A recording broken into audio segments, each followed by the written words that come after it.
Bonsoir les enfants. Ce soir, nous allons vous présenter une compilation de mini-histoires entièrement réalisées par le monde des enfants à l'attention des tout-petits. J'espère que ces histoires vous plairont. Mais avant de débuter, j'ai quelques petites questions pour toi. T'es-tu brossé les dents? As-tu enfilé ton pyjama? Et as-tu fait un gros câlin à tes parents? Bien. Installe-toi confortablement dans ton lit.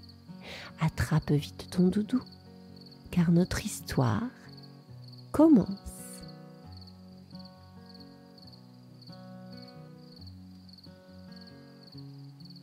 Histoire numéro 1. Elio, le petit lion, apprend à partager. Elio, le petit lion, se promène dans la savane quand il découvre un gros gâteau au chocolat posé sur un rocher. « Oh, quel trésor! Je vais tout manger !» s'exclame-t-il les yeux pétillants. Mais voilà que Gigi la souris et Paco le perroquet arrivent. Gigi la souris regarde le gâteau avec envie. « Ça a l'air délicieux !» murmure-t-elle. Paco le perroquet s'approche. « Tu vas partager, Elio ?» Mais Elio hésite. « C'est mon gâteau !»« Mais si je mange tout, mes amis seront tristes. » Il réfléchit, le cœur partagé. Elio sourit et dit: « Venez, partageons ce gâteau ensemble. » Gigi et Paco sautent de joie. Chacun prend une part et ils rient en mangeant. « C'est encore meilleur comme ça !» dit Gigi. Elio réalise que partager, c'est rendre tout le monde heureux, y compris lui. Histoire numéro 2. Chloé la tortue apprend la patience. Chloé la tortue trouve un paquet de graines dans la forêt. « Je vais planter un magnifique jardin !» dit-elle avec enthousiasme. Elle creuse, arrose et attend. Mais rien ne pousse. Oh, pourquoi ça ne marche pas? Soupire-t-elle frustrée. Bibi l'abeille vole près de Chloé. Les plantes prennent du temps à pousser, Chloé. Tu dois attendre le soleil et la pluie. Chloé hoche la tête. D'accord, je vais essayer. Mais c'est si long, dit-elle en regardant la terre. Un matin, Chloé se réveille et voit des fleurs colorées s'épanouir. Oh, c'est magique! S'exclame-t-elle émerveillée. Bibi arrive. Tu vois, la patience finit toujours par payer. Chloé sourit, fière de son beau jardin et d'avoir appris à attendre.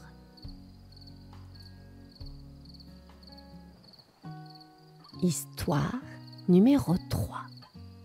Charlie l'ours apprend à dire pardon. Charlie l'ours joue au ballon avec Sacha le hérisson sur la plage. En tirant trop fort, Charlie casse le château de sable de Sacha. « Oh non, mon château !» crie Sacha, furieux. Charlie baisse les oreilles et s'éloigne sans rien dire, gêné et triste. Charlie regarde Sacha qui répare seul son château. « C'était un accident, mais je l'ai blessé, pense Charlie. Dire pardon, c'est difficile. Et si Sacha restait fâché? Mais il se rappelle que les amis doivent se parler pour se comprendre. Charlie s'approche timidement. Pardon, Sacha, je ne voulais pas casser ton château. Sacha lève les yeux, surpris, puis sourit. Merci, Charlie. Viens, on le reconstruit ensemble. Charlie se sent soulagé et heureux.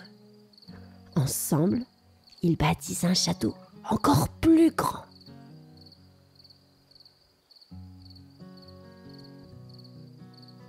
Histoire numéro 4. Toby et la vérité volante. Toby le lapin joue dans la maison. En courant, il casse un vase de maman. Effrayé, il dit « C'est le vent !» Mais maman regarde, sceptique. Toby ressent un poids dans son cœur. Le mensonge ne le rend pas fier, mais il a peur de dire la vérité. Dans le jardin, Toby lance son cerf-volant. Il semble chuchoter. La vérité allège les cœurs. Intrigué, Toby réfléchit.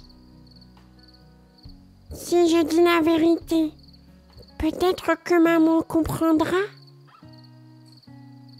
Il respire profondément, prêt à affronter ses peurs, car le mensonge devient trop lourd pour lui. Toby raconte tout à maman. C'est moi qui ai cassé le vase.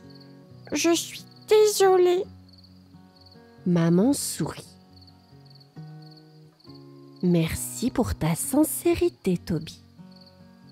On réparera ensemble. Toby se sent léger comme son cerf-volant. Dire la vérité, c'est mieux que je croyais, pense-t-il tout fier.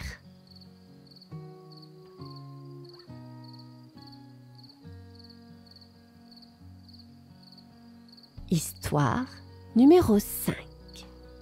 La chaise des rêves partagés.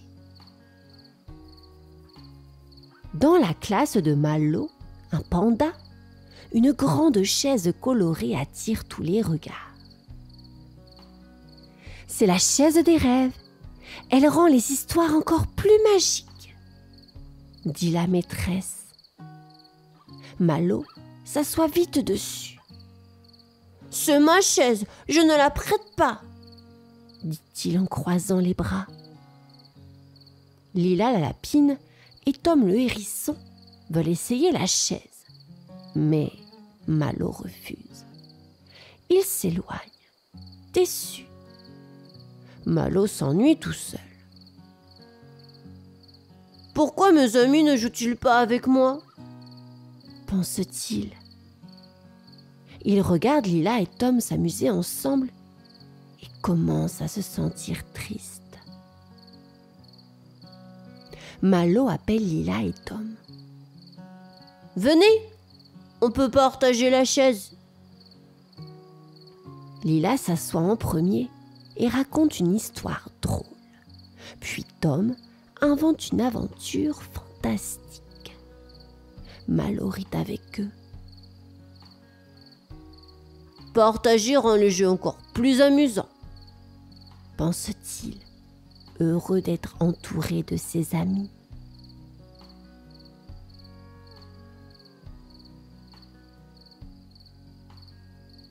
Histoire numéro 6. Clara et le grand coup de colère. Clara, une petite loutre, s'énerve souvent.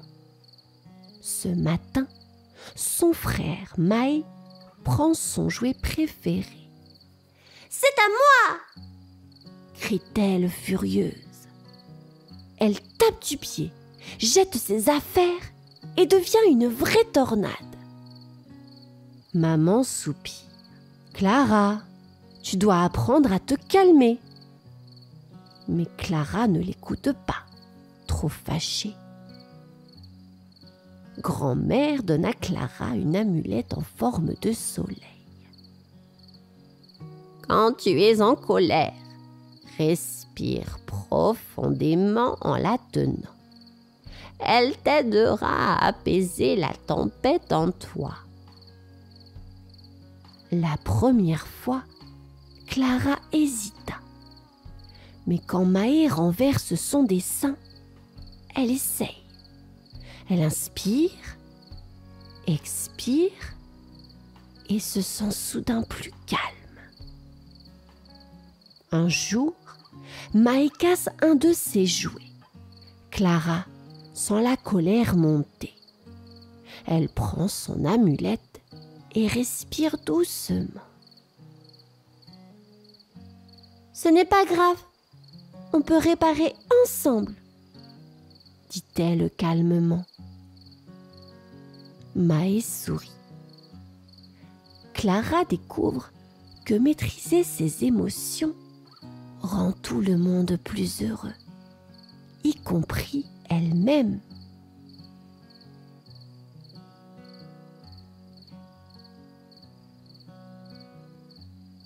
Histoire numéro 7. Alban et le secret des jouets. Alban, une petite renarde, adore ses jouets. Mais quand ses cousins, Paulin le lapin et Élie la chouette viennent jouer, elle refuse de partager. « Non, non, non, ce sont mes jouets !» dit-elle. Paulin et Alban sont tristes et partent jouer seuls. Alban reste dans son coin, mais elle s'ennuie. Cette nuit-là, Alban entend un bruit. Oh, ces jouets parlent entre eux. Nous aimons être partagés, dit Teddy, l'ours en peluche. Quand tu joues seul, on s'ennuie, ajoute la poupée. Alban écoute, étonné. Peut-être que prêter mes jouets pourrait être amusant, pense-t-elle. Le lendemain, Alban appelle ses cousins. Venez, on joue ensemble. Paulin et Élie reviennent, ravis. Alban leur prête ses jouets et ils inventent des jeux incroyables. Les jouets rient dans leur imaginaire. Alban comprend que partager rend les moments plus joyeux. C'est tellement mieux comme ça, dit-elle.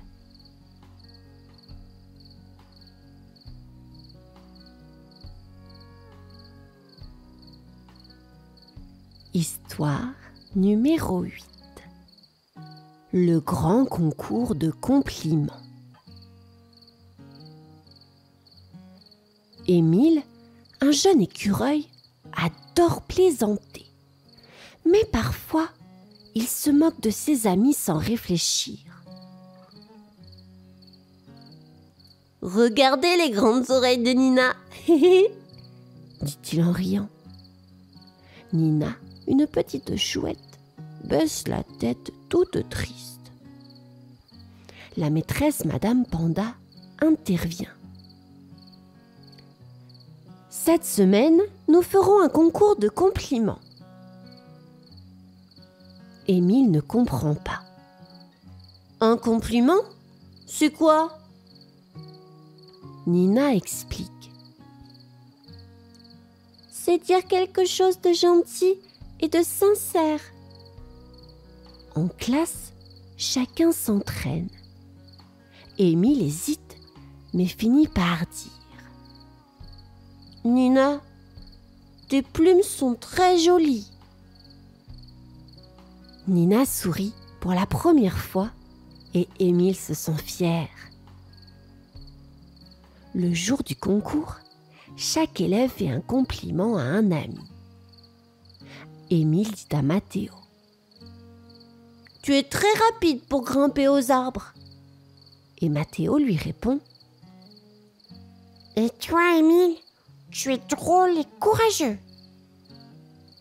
La classe applaudit. Émile réalise que les compliments rendent tout le monde heureux, lui y compris.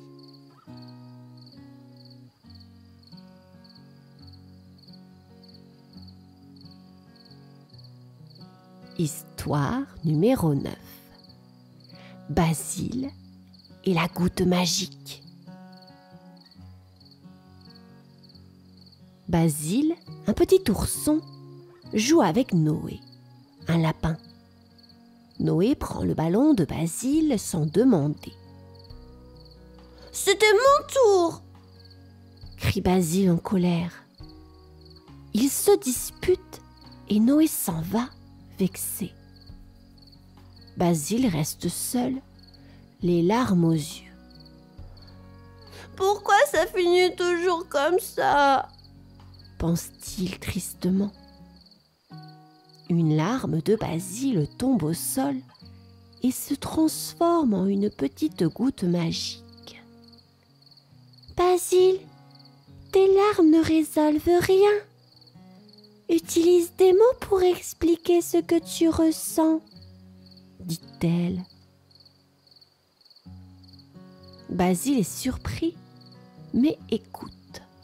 « Je devrais parler à Noé, mais que dois-je dire ?» demande-t-il. Basile va voir Noé.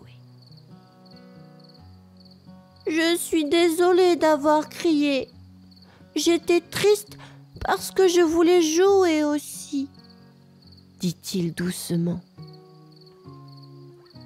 Noé répond: « Je ne savais pas. Moi aussi, je suis désolé. » Il se sourit, heureux d'être réconcilié. Basile comprend que les mots peuvent apaiser bien des tempêtes.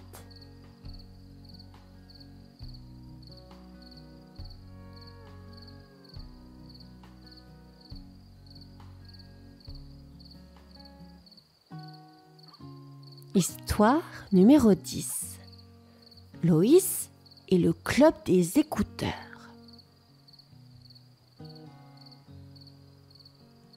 Loïs, une petite loutre, adore parler, mais elle interrompt toujours ses amis. Aujourd'hui, Nino le hérisson raconte une histoire. « Et puis j'ai trouvé, » commence-t-il. « Moi aussi, j'ai trouvé un coquillage hier !» s'exclame Loïs. Nino soupire. « Ah, Nina, tu n'écoutes jamais !» Loïs ne comprend pas pourquoi ils sont fâchés. En se promenant, Loïs trouve une boîte scintillante. Une voix dit: « Chaque fois que tu écoutes sans interrompre, une étoile apparaîtra ici. » Curieuse, Loïs décide d'essayer. Quand Nino parle à nouveau, elle reste silencieuse, attentive. Une petite étoile dorée brille soudain dans la boîte. Loïs montre la boîte à ses amis. « Regardez toutes les étoiles que j'ai gagnées en vous écoutant. Vous voulez essayer ?» Nino et Angèle la tortue acceptent. Ensemble, ils forment le club des écouteurs. Loïs apprend que l'écoute rend les conversations plus belles et rapproche les amis. « C'est magique !» dit-elle.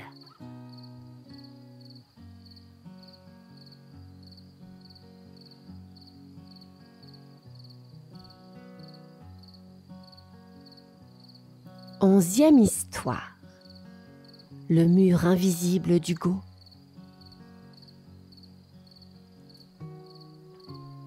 Hugo, un petit renard, adore jouer dans la clairière. mais il évite Sam, un jeune blaireau. « Il est trop différent !» pense Hugo. Chaque fois que Sam approche, Hugo part. Un jour, Hugo se rend compte qu'un mur invisible les sépare. « Tiens, pourquoi ce mur est là ?» se demande-t-il intrigué. Le mur grandit à chaque fois qu'Hugo ignore Sam. Peut-être qu'il disparaîtra si je lui parle, pensa Hugo. Il s'approche timidement. Bonjour Sam, qu'est-ce que tu fais ? Sam sourit et montre un cerf-volant qu'il fabrique. Hugo s'étonne. Oh, c'est génial! Tu me montres comment faire? En jouant ensemble, Hugo remarque que le mur s'efface peu à peu. Il découvre que Sam est drôle et très doué pour les cerfs-volants. Être différent, c'est chouette, dit Hugo. Le mur a complètement disparu. Hugo a appris qu'il suffit d'un pas vers l'autre pour construire une belle amitié.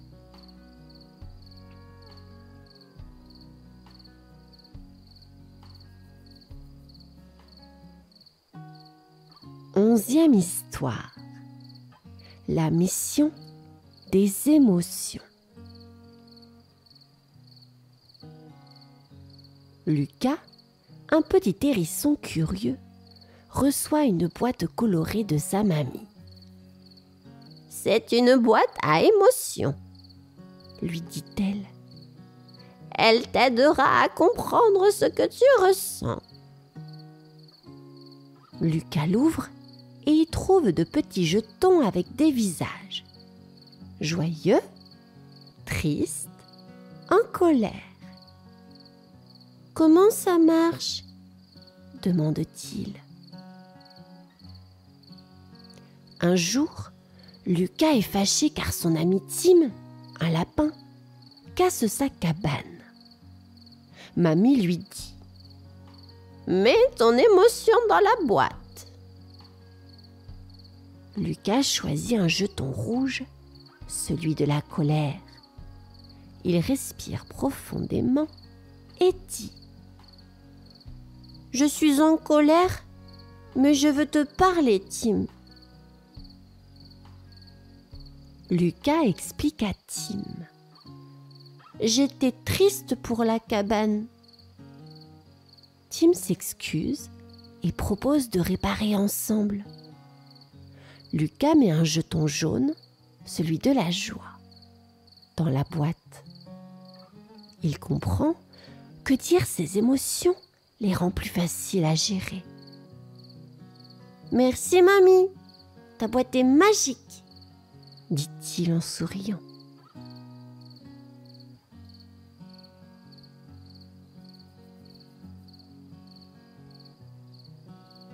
Treizième et dernière histoire. Noah et le grand sourire.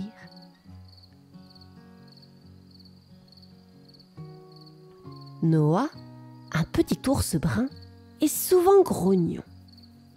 Ce matin, sa maman lui dit « Bonjour Noah !» Mais il grogne. Dans la cour de l'école, ses amis et Lowen le hérisson, étayé à la tortue, l'invitent à jouer. « Non, laisse-moi tranquille !» grogne-t-il encore. Les autres s'éloignent, tristes. Sur le chemin du retour, Noah rencontre une vieille chouette. « Pourquoi es-tu grognon ?» demande-t-elle. Noah hausse les épaules. La chouette sourit. « Un sourire peut illuminer ta journée et celle des autres. Intrigué, Noah essaye. Il sourit à Télia et à Elohim. Ils reviennent vers lui, tout joyeux. Le lendemain, Noah arrive à l'école avec un grand sourire. « Bonjour tout le monde !» dit-il. Elohim et Télia sourient en retour. Ils jouent ensemble toute la journée. Noah se sent heureux et léger. « Sourire, c'est magique !» pense-t-il, bien décidé à continuer d'illuminer la journée de ses amis.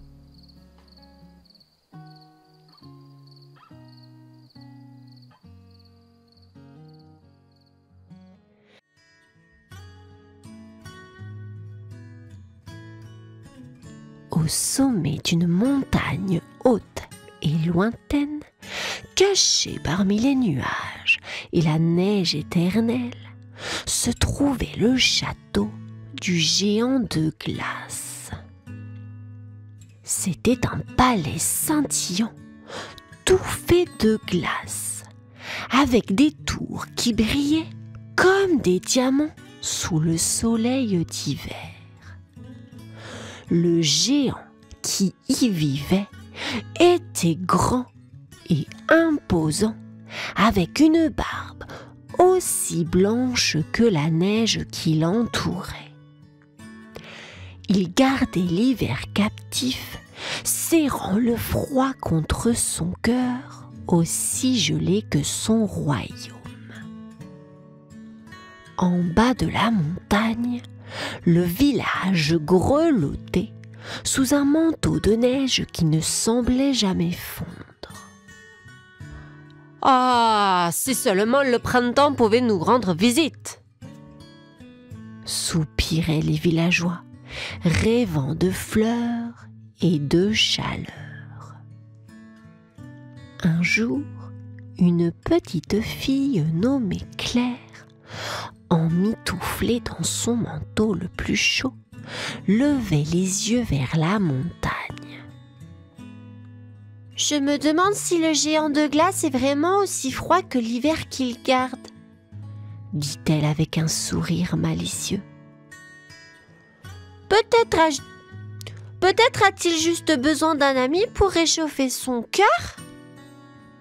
Les villageois riaient doucement. « Ha! Ha ha !»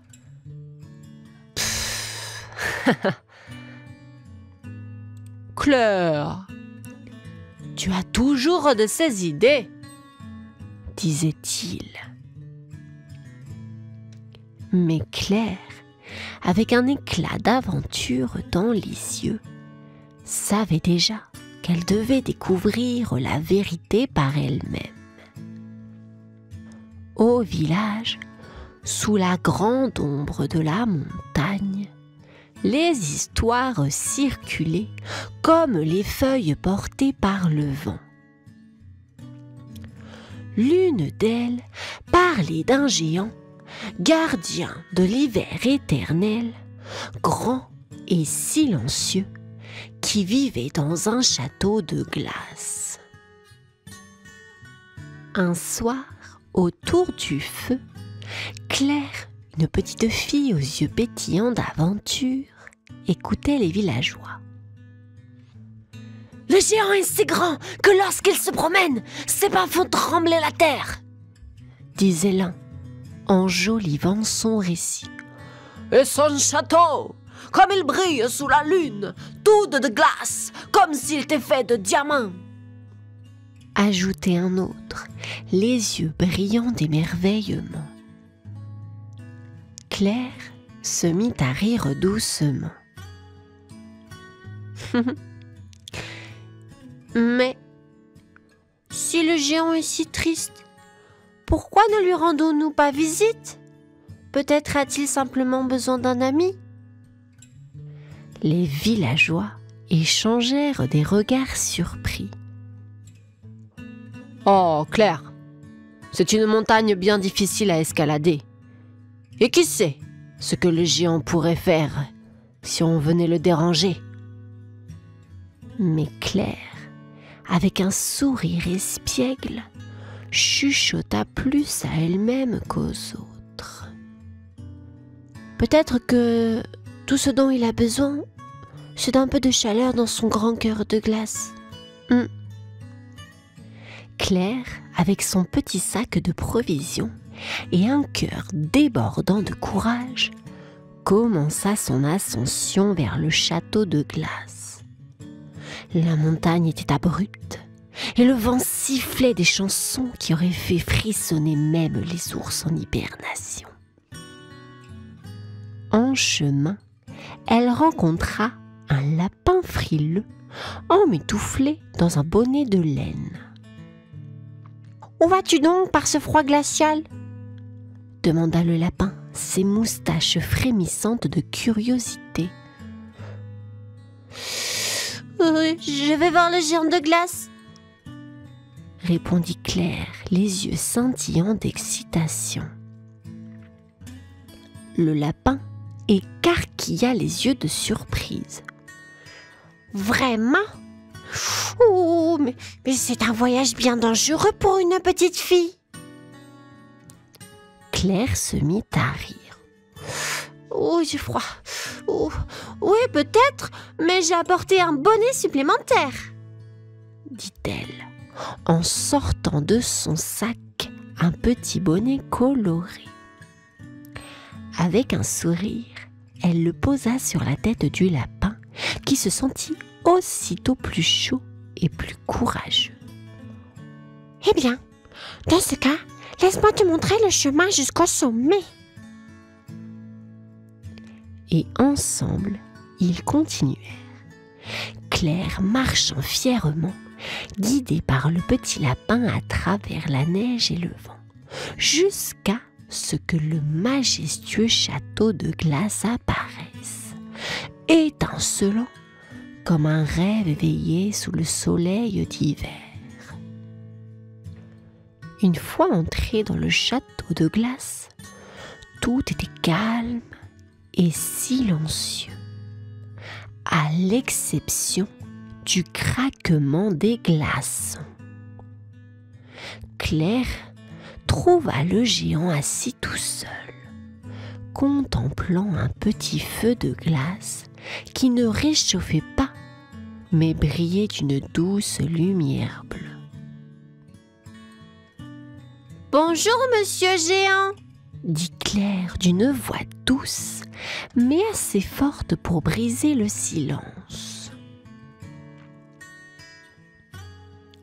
Le géant tourna lentement sa tête vers elle surpris. « Bonjour, petite fille.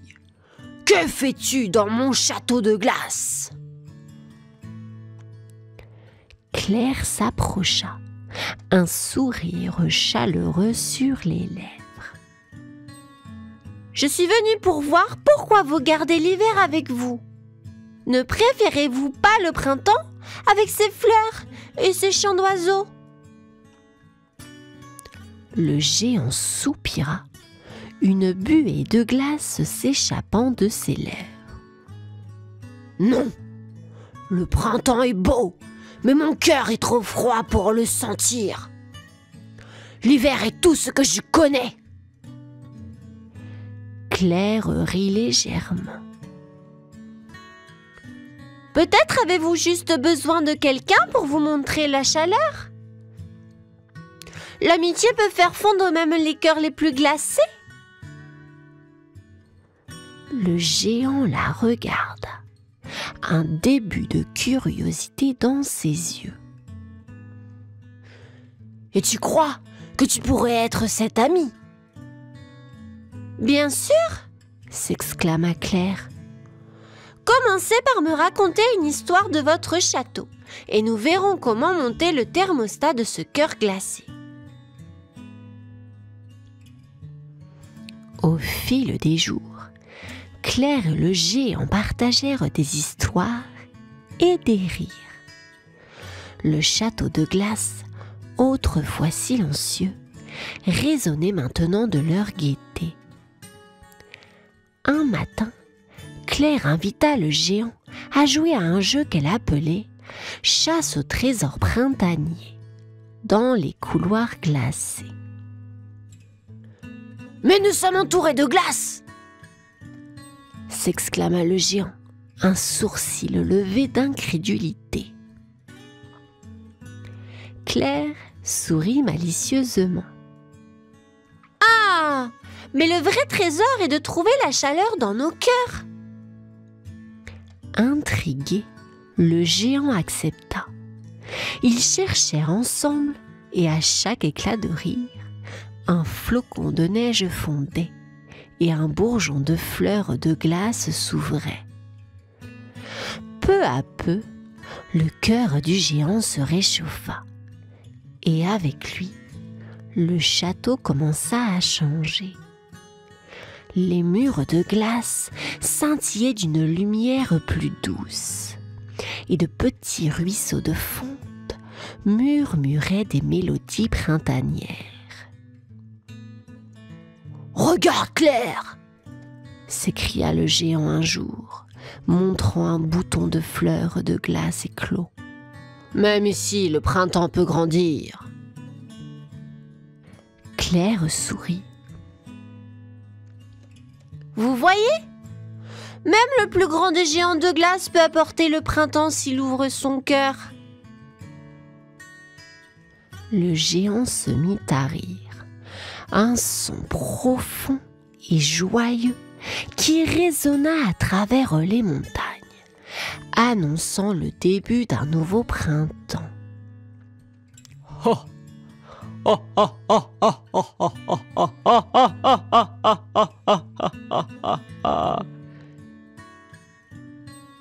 Quand le géant et Claire sortirent du château, ils furent accueillis par un spectacle merveilleux.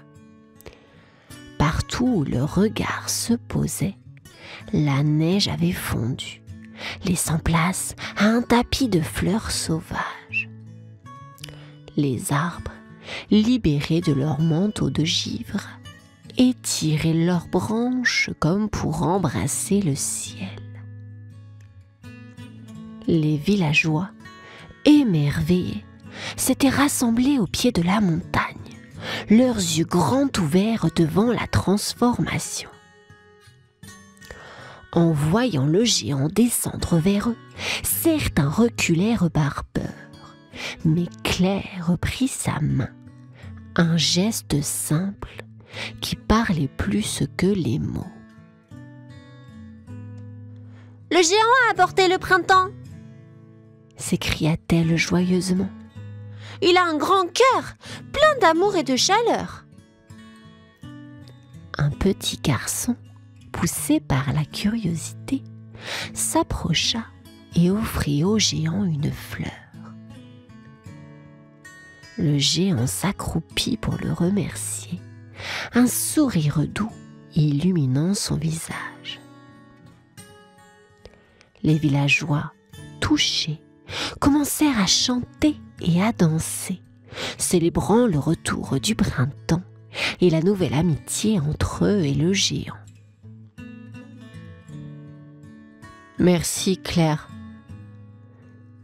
dit le géant, sa voix empreinte d'émotion. « Tu m'as appris que même le cœur le plus gelé peut fondre avec un peu d'amour. » Et depuis ce jour, le printemps revint chaque année, plus beau que jamais, car il était nourri par l'amitié véritable entre une petite fille et un géant de glace.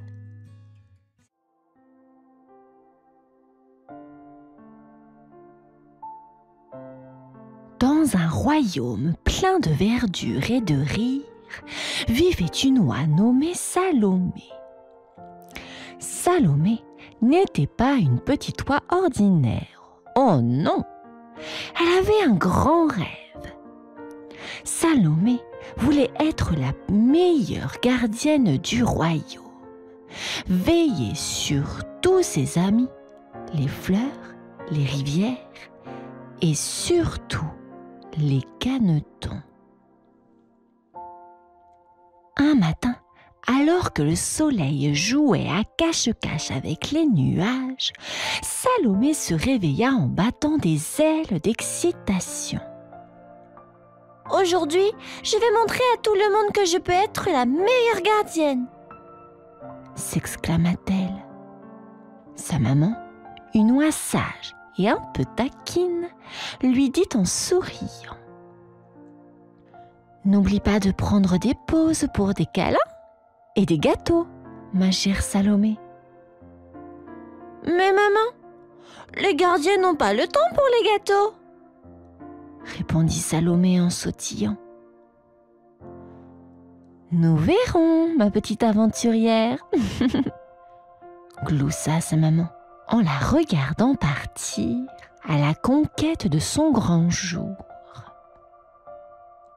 Salomé, pleine d'enthousiasme, s'élança hors du nid, prête à embrasser son rêve. Elle ne savait pas encore tout ce qui l'attendait, mais une chose était sûre. Elle était prête à relever tous les défis, avec ou sans gâteau. Dès que le soleil lança ses premiers rayons dorés sur le royaume, Salomé était déjà à l'œuvre. Elle zigzaguait entre les fleurs, criant « Coucou » aux papillons et « Bonne journée » aux escargots endormis. Première mission, rassembler les canetons égarés. « Allez, petit canard, suivez-moi. On forme une belle ligne, comme des perles sur un collier, » disait-elle en marchant d'un pas décidé, les canetons la suivant en cancanant joyeusement. Après, Salomé décida de nettoyer la rivière. « Ohé, feuilles et brindilles, c'est l'heure du bain ?» Elle souffla sur l'eau, faisant des bulles et riant quand une grenouille lui fit « croix » en guise de merci. Et enfin, elle organisa un concert pour les oiseaux. « Chantez, chantez, amis à plumes, faisons de la musique pour éveiller le soleil. » Les oiseaux, amusés, commencèrent à gazouiller une mélodie joyeuse. Mais dans tout cet enthousiasme, Salomé oublia quelque chose d'important. « Oh, je n'ai pas le temps de manger ou de faire une petite sieste, » se dit-elle, son ventre grognant comme un petit dragon affamé. « Les gardiens sont trop occupés pour ça. » Pourtant, au fond d'elle, elle commençait à se demander si sa maman avait peut-être raison à propos des pauses câlins et des gâteaux. Salomé continuait sa journée à toute vitesse, mais quelque chose avait changé. Ses ailes commençaient à peser lourd, comme si elle avait avalé des pierres, et ses pattes traînaient un peu plus à chaque pas. « Allez, Pat, ne me faites pas de farce maintenant !» grogna Salomé en trébuchant sur une racine qu'elle n'avait pas vue. « Oupsie-daisy !» s'exclama-t-elle en se redressant d'un bond, essayant de rire de sa maladresse. En ramassant les canetons pour la énième fois, après qu'ils se soient dispersés comme des billes sur un sol incliné, Salomé bâilla si grand que même un caneton curieux y jeta un coup d'œil. « Ouah ! Tu cherches des trésors là-dedans ?» plaisanta-t-elle, mais le bâillement ne passa pas inaperçu. « Peut-être que si je fermais les yeux juste une seconde, » pensa Salomé, s'asseyant sous un arbre. Mais dès qu'elle cligna des yeux, un doux ronflement s'échappa, interrompu par un « crac » d'une grenouille amie. « Oh non, non, non, non, non! Les gardiens ne dorment pas en service !» sursauta Salomé, se levant d'un bond. « Maman avait peut-être raison à propos des pauses », se dit Salomé en se frottant les yeux. « Mais les gardiens n'ont pas le temps pour les siestes, n'est-ce pas ?» Son ventre grogna en désaccord, se joignant au débat. Cette nuit-là, alors que Salomé essayait de veiller sur le royaume sans cligner des yeux, quelque chose de magique se produisit. Un sage vieux hibou, avec des lunettes rondes et un air malicieux, apparut soudainement devant elle. « Bonsoir, jeune gardienne. On dirait que tu as du mal à rester éveillée. » ulula le hibou en ajustant ses lunettes. « Je dois veiller sur tout le monde, » marmonna Salomé, essayant de se tenir droite. « Les gardiens ne dorment pas, n'est-ce pas ?» Le hibou rit doucement, un rire qui semblait chanter dans la nuit.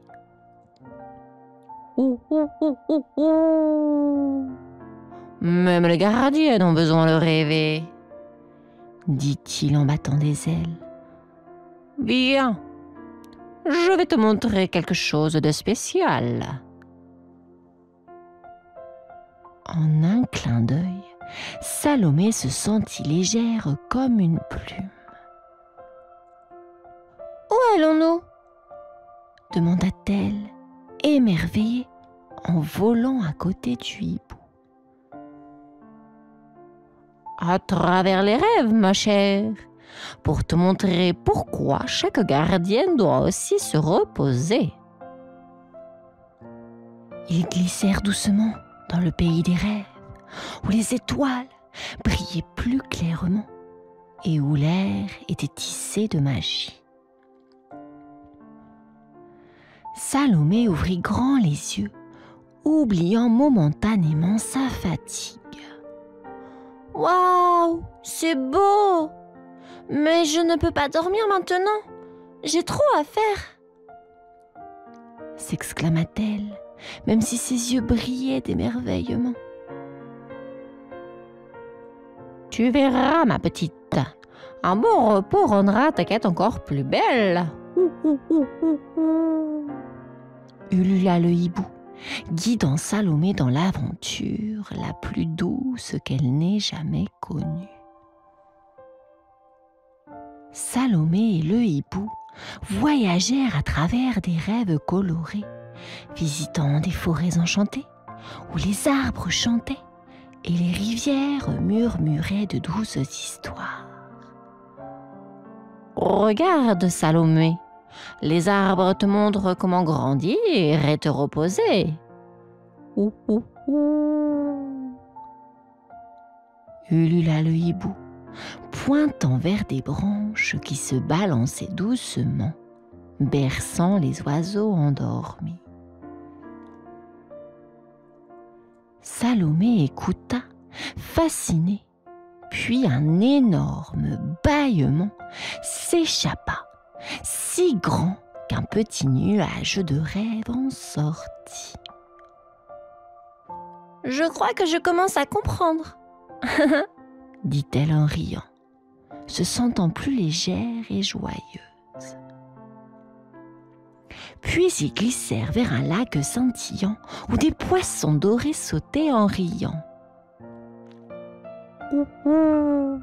Il te montre comment plonger dans le sommeil pour trouver de nouvelles idées et de l'énergie, expliqua le hibou. Mais Je ne veux pas manquer quelque chose d'important en dormant, protesta Salomé, un peu inquiète. Le hibou sourit sagement.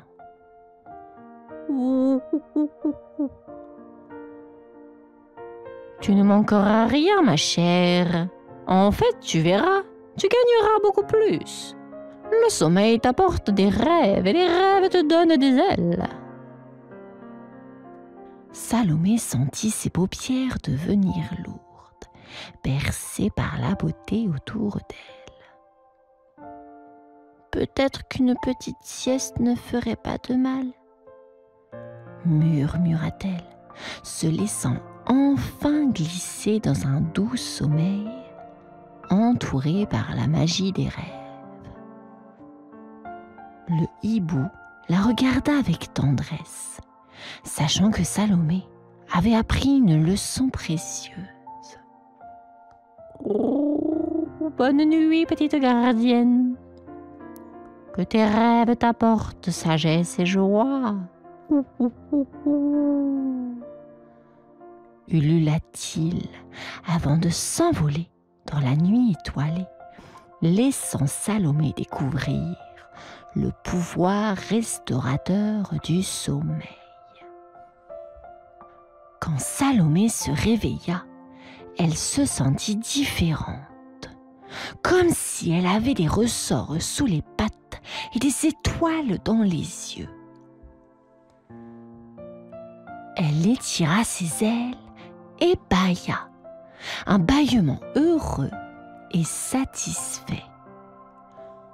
Bonjour tout le monde!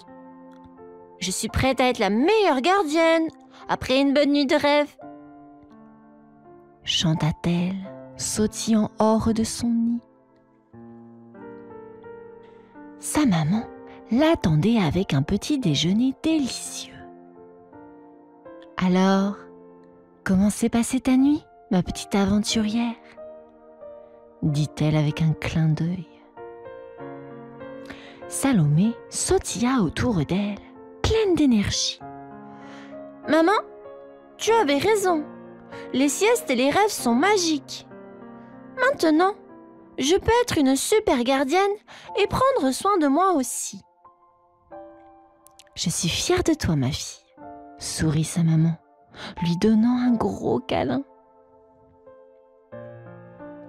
Dès lors, Salomé s'assura de bien manger et de faire des siestes douillettes entre ses aventures de gardienne. Elle raconta à tous ses amis animaux combien il est important de se reposer et de rêver. Et le royaume resta le lieu le plus heureux et le plus sain. Tout cela grâce à une petite oie sage nommée Salomé, qui avait appris que pour prendre soin des autres, elle devait d'abord prendre soin d'elle.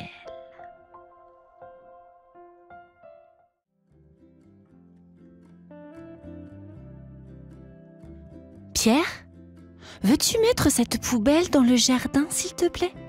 Elles ne sont pas très bonnes. Oui, maman, je m'en occupe tout de suite.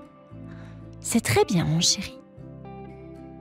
Ah, comme notre petit Pierre est gentil en ce moment, apprécia sa grand-mère.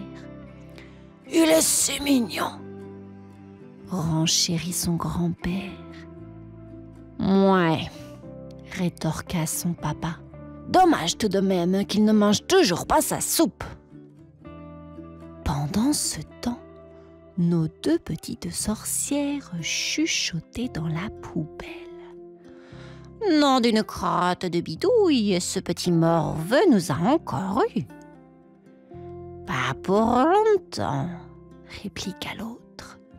Unissons-nous et nous le mettrons à genoux. Et aussitôt, corne-bidouillis, corne-bidouillard, deux en une redeviendra. Et c'est ainsi que nos deux sorcières ne furent de nouveau qu'un seul grain de poussière, qui escalada le dos de Pierre. « À table, mon chéri !» appela sa maman. « Il y a un délicieux bol de soupe pour toi. »« Oh non, je veux pas !» rétorqua Pierre en bâillant. « Je suis fatigué, moi !» Mais hop, Cornebidouille en profita aussitôt pour sauter dans sa bouche. Fit Pierre soudainement. « Oh, Pierre !» s'inquiéta sa maman. « Tu as le hoquet ?»« Non, merdran, mais j'ai avalé de travers et... »« Mais qu'est-ce que c'est que ce langage ?» gronda son papa. « Oh, cracra, que je me suis enrubidouillé !» répondit Pierre d'une petite voix. « Je ne comprends rien à ce qu'il nous raconte !» s'affola la grand-mère. « Vite, il faut appeler le docteur !» Quelques instants plus tard... « Bonjour, mon petit. »« Bonjour, tracteur. »« Dis donc !» rétorqua le docteur. « Tu pourrais être un petit peu plus poli, hein ?»« Mais c'est comme ça depuis tout à l'heure !» s'inquiéta sa maman. « Il a mal à la gorge et il dit des gros mots. Je crois qu'il a avalé quelque chose de travers. »« Bon, essaie de dire 33, » poursuit le docteur. « Tête de putois. »« Non, » insista le docteur. « 33. »« Proute de chamois. »« 33 » s'énerva le docteur. « Ce n'est pas compliqué tout de même. »« Gros tas de caca. »« Je m'en vais !» fit le docteur agacé. « Votre petit Pierre a dû faire une indigestion. Une petite soupe et l'apprentissage de la politesse devraient lui faire du bien. »« Mais docteur, il n'aime pas la soupe, » répondit sa maman. « Alors qu'il aille au lit et qu'il se repose. Au revoir tout le monde, » fit le docteur en claquant la porte. « Au revoir, chou-fleur. »« Oh, Pierre ! Oh, Pierre !» s'exclama la petite famille indignée. Et Pierre fut envoyé au lit sans plus attendre. Cornebidouille en profita aussitôt pour descendre dans son ventre. « Cette fois, je te tiens, mon petit boudin !»« Sors de mon ventre, Cornebidouille !» s'écria Pierre. « Non, mais tu rigoles, tête de gondole. J'y suis, j'y reste. » Je vais juste faire un petit brin de ménage. Ricana-t-elle sournoisement.